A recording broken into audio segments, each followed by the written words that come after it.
Terus kemudian yang berikutnya adalah pelajaran agama. Saya agak bagus. Jadi memang begitu sebelum jadi pendeta jadi raus. Ya, tapi saya terima Yesus, banyak yang berubah dalam kehidupan saya. Change, I don't know why. Saya nggak tahu. Saking seperti itunya jadi saya harus buat apa aja untuk capai sesuatu gitu maksudnya. Kalau saya ketemu Tuhan ganti. Itu namanya anugerah. You don't have to do anything because I've done it for you. You don't have to do anything. You don't have to force yourself. Waktu saya terima itu, berubah cara berpikir saya. Berubah. Saya bayangkan dari yang aneh-aneh itu, setelah terima Yesus itu berubah. Saya punya kemampuan menganalisis yang jauh lebih bagus. Kemampuan untuk melihat situasi jadi jauh lebih bagus. Saya kemudian tidak tahu dapatnya dari mana.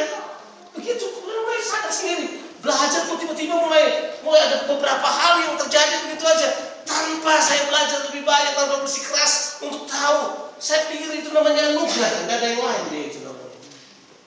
Nah ini yang saya belajar, bahwa semua ketaatan akan selalu diikuti oleh anugerah. Sebab anugerah atau grace itu diberikan buat kita supaya kita taat. Bukan kita taat baru terima anugerah, enggak. Grace diberikan supaya kita taat. Sebab grace punya arti adalah apa? Kemampuan untuk melakukan hal-hal yang tidak dapat kita lakukan dengan kemampuan kita sendiri. And then when I break through that, the stage berbeda seluruhnya. Oh ya, cerita tadi memang lucu, kalau saya cerita orang masih ketawa gitu. Nah sekarang ini orang sudah suka bilang saya bodoh. Coba berani-berani saya bilang saya bodoh. Coba. Saya ikut sudah bilang, Pak Pendeta saya bodoh. Coba aja, bukan. Nah, tapi kalau saya mundur ke belakang, ya memang saya bodoh. Gitu aja. Memang saya bodoh. Makanya saya yakin kalau cuma pengetahuan Tuhan bisa berikan kepada saudara. Oh, Daniel buktinya nih. Dia menerima kasih karunia dari Tuhan. Itu kata Tuhan yang jelas.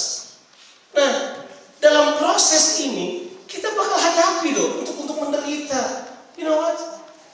Kadang-kadang kita perlu taat. Kita kadang-kadang itu tidak menyadari bahwa waktu kita lahir di dunia ini ada begitu banyak gifting dalam kehidupan kita. Dapat kita bagikan dengan orang lain. Betul? Kita bisa kecewa pada orang kemudian kita tidak melayani lagi. Iya tak? Betul nggak? Nggak ya? 80% penyebab orang Kristen pindah gereja, tidak datang ke gereja, berhenti melakukan pelayanan, 80% disebabkan karena kekecewaan.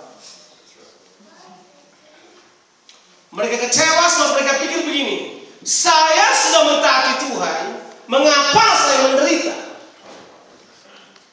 Betul? Padahal enggak. Mari saya beritahu kepada saudara, tidak ada kekayaan yang lebih besar kecuali saudara bisa masuk kepada level yang kedua dalam ketaatan. Oke, level yang pertama tadi itu proses pembelajaran. Semua orang belajar, kita belajar taat. Yang kedua adalah gini. Di level yang kedua adalah ketaatan kita inspires orang lain untuk mentaati Tuhan. Nah, ini ketaatan yang berikutnya ini powerful. Ketaatan yang kedua adalah ketaatan kita menginspirasikan orang untuk mentaati Tuhan. Nah, stop dulu. Mengapa kita mau taat? Saya yakin begini. Deep down in our hearts, we learn that Jesus also obeyed till death. Betul? Bahwa Yesus juga taat sampai dia apa? Dia mati. Saya terinspirasi oleh itu. Saya sudah baca buku biografi dan terinspirasi oleh orang-orang yang sekalipun menderita, mereka taat pada Tuhan. Saya mereka tidak punya apa-apa, taat pada Tuhan. Saya terinspirasi dengan hal tersebut. Ketaatan mereka telah menginspirasi saya. Dan dari pihak saya akan berkata begini, saya mau ketaatan hidup saya menginspirasi istri saya, menginspirasi anak-anak saya, menginspirasi cucu-cucu saya kalau saya punya, menginspirasi sahabat saya, menginspirasi jemaat yang saya layani. Saya mau supaya ketaatan saya inspirasi orang lain. Itulah yang kedua. Bahwa ketaatan kita apa? inspires others. Mengapa kita tidak bisa inspirasi orang lain? Sebab kita suka tolak penderitaan. Nah, mari saya beritahu sebuah kunci. Tidak tahu suka psikologi ini atau tidak, tapi psychologically speaking is this. Psychologically speaking is this. Penderitaan lebih gampang memberi inspirasi daripada kesenangan. I repeat it again. Penderitaan lebih gampang memberi inspirasi daripada kesenangan. I don't know why. Tapi coba baca di Alkitab. Centurion itu, kepala pasukan itu, dia pasti sudah lihat Yesus buat mujizat. Dia sudah pasti lihat Yesus mengajar, dia pasti sudah lihat. Tapi dia mengaku Yesus sungguh-sungguh anak Allah. Setelah dia Yesus tergantung, lihat Yesus tergantung di atas kayu salib. Kemudian dia berkata begini, truly, he is the Son of God. Dalam penderitaan. Baca kita. Paulus bilang dengan jelas. Paulus bilang, dia menderita, tapi tidak bikin dia putus asa. Karena penghiburan yang diterima dari Tuhan membuat dia bisa menghibur orang lain, inspirasi orang lain. Ketaatan itu adalah ketaatan kerajaan. Saya suka cerita ini.